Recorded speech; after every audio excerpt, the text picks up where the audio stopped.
Hey, what's up you guys? It is me, Josh, and welcome back to my channel. Hopefully you guys watched my last video and you know that I'm kind of taking a backseat with reaction videos. I'm not stopping reaction videos completely. I'm still going to be doing them about once or twice a week, but if you haven't watched it yet, you can go and watch it after this video. I honestly haven't filmed that video yet, but I'm sure it got pretty deep. And yeah, I don't know. If you couldn't tell already by the title, I'm going to be teaching you guys how to make your very own reaction videos. It's honestly probably one of the easiest videos to make on YouTube, but I'm going to give you guys pretty much the basics on how I make my reaction videos. First things first, we're going to get into camera and lighting. As you can tell, the lighting in my room is kind of shit right now. It's because I don't really care and my aesthetic is garbage. Make sure you get your own aesthetic. I'm literally filming this video on a webcam with my blue snowball, which first of all, if you're going to be filming with a webcam, make sure you have at least semi-decent audio. The blue snowball is about $50 on Amazon and the webcam is a Logitech 9C20 and it is about, I think like $100 on Amazon. I don't really remember how much I paid for it. I got it a few months ago and this is pretty much my go-to setup. Honestly, before you go and blow money on an expensive webcam that honestly isn't that great of quality, try filming with your smartphone. I filmed a lot of my old reaction videos on my Samsung Galaxy S7. Unfortunately, I can't film with the front-facing camera because there is a crack in it, but the quality is decent and a lot of people didn't even know I filmed on my phone. Most of my videos on my channel are filmed on my phone. But honestly, if you were going to be filming videos on your smartphone, the back-facing camera is better quality. The one on the Galaxy S7 is kind of weird because I feel like it focuses like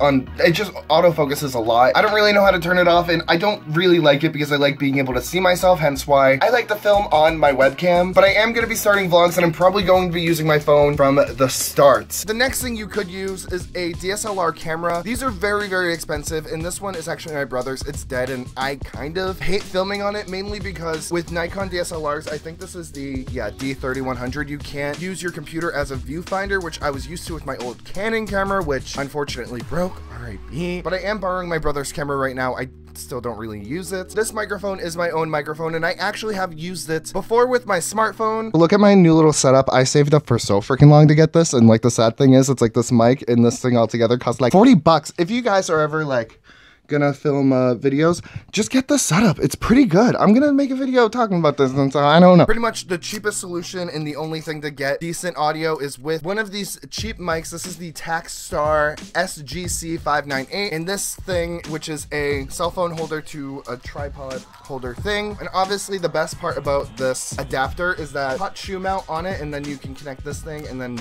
connect it to your phone. You also need this other piece. I don't know if this is interesting to you guys at all, but this is like a thing. I don't know. I'll link all the stuff down below, but this is gonna help you get decent audio. If you do decide to go the route of filming with your smartphone, with my own experience, iPhone has a better camera than Samsung Galaxy when it comes to filming. The front-facing camera is just way better on the iPhone. The lighting is just more consistent, where the Galaxy, I don't know what it is about the front-facing camera. It kind of sucks. Like indoor lighting, it's just kind of shit. I don't know, but it's still a decent camera and you can totally use that to make reaction videos. And one last thing, because I think I forgot to mention it earlier, is get a tripod. Even if you're using your cell phone, you want a tripod because you can, you know, get all the angles. In my experiences, filming from up high and like at a downward angle makes me look skinnier, which is why I do that. But it's also like one of the cheapest things that you were going to buy. I'm pretty sure Walmart has cheap ones for like $10. I don't know how much this one was, but I've had this one for about 3 years and I found it in my grandmother's garage. So it was probably my uncle's or something, but it's mine now. But yeah, guys, now let's look into finding videos, downloading them, and I guess editing as well. First things first, I apologize if my screen recorder is looking like shit, but this is my desktop screen. We're gonna open up Chrome right over here and we're gonna go to my videos to react to playlist. I like to keep all of these videos here so I know like what I'm gonna react to. I have a lot of like DIY stuff or stuff that I just like kind of save in here because I always open this playlist when I don't know what I'm going to buy, when I'm gonna see it. I sometimes add it to my watch later, but like I never end up watching it. Does anyone else do that? Because literally me. But for instance, let's take this Jackson flirting with his members for 5 minutes video, and then you're gonna want to right click, press copy link address, or do it however you do it. It doesn't really matter. My favorite site to go and download videos is keepvid.com, but there's also en.savefrom.net. I have used both of those side by side because sometimes one website won't be working and I don't know. It doesn't really matter. Make sure you get the best quality video that you're going to be reacting to. I always do 720p. All of my videos are in 720p, even though this webcam does shoot in 1080p. For me, I just don't really notice a difference, and 720p is just fine. As you can see right over here, the video is downloading. I personally like to download the video because sometimes when I stream on YouTube, the video can get like a little laggy and it's just a little weird, but this is where I will, I don't know, I guess like film the reaction video. There's gonna be very few edits and this is gonna be like a 2-second like reaction, but like what I like to do is get to one side of the frame so you have the video like right over here in the corner. I think it looks the nicest. There are people who do it in all different types of ways. You can find your own style and make it up, but this is the most common and honestly the easiest when it comes to editing because there's like no editing. What I do in order to sync up the audio and stuff like that is I go 3, 2, 1 and I press play. And then here you go, you're reacting to the video. Look at this. I've seen this intro a million times. GOT7, my favorite group. So cute.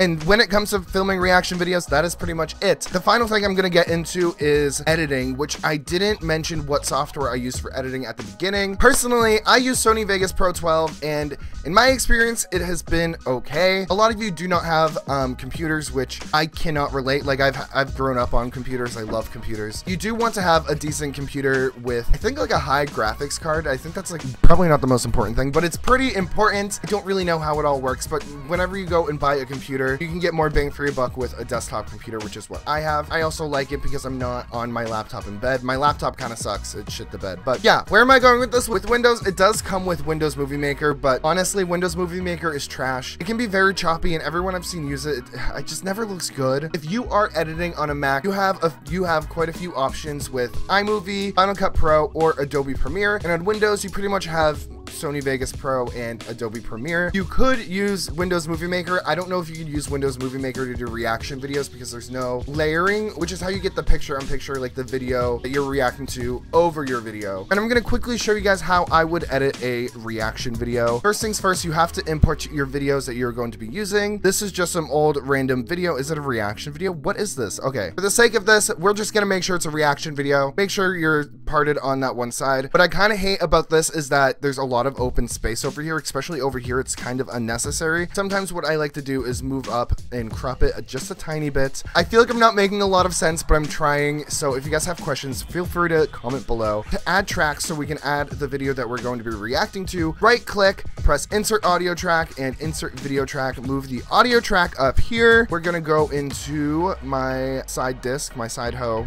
disk. What? I don't know. This is where I keep all of the videos that I download because it takes up a lot of space. You need a lot of space to make reaction videos, or you're going to be constantly deleting all of the videos that you have to download. But let's say this reaction video is me reacting to Astro's baby music video. First thing you want to do is click this little button right over here to go up and crop it, and pretty much you want to take this thing outward and you want to make it small and then do this. Yes, and that's it. That's the reaction video. It's so freaking easy. And also what you can do, I'm gonna title this one Astro React. It doesn't really matter what you title it. You can press save, and now it's gonna be right down in this drop down thing. But I have 3 templates saved, so it saves you like 1 second in time. And also, I guess it adds some sort of consistency to your videos where the video is placed. Right over here, we have right react, which is this one right over here.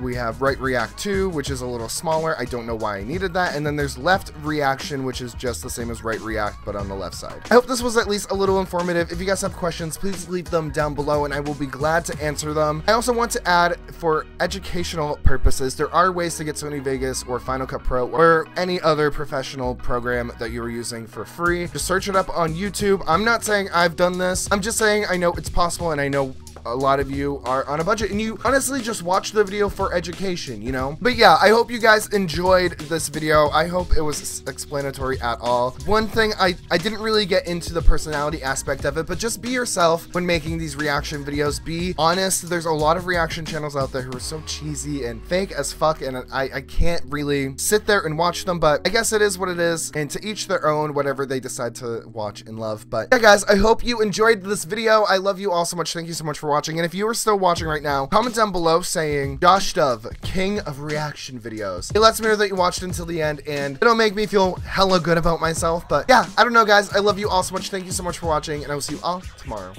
Bye. Also, if you guys aren't subscribed, go and hit that subscribe button down below. And if you enjoyed this little tutorial, give this video a nice big thumbing because you know much. I like nice big thumbings in the butt. I don't know why I forgot all this stuff. I love you guys. Bye.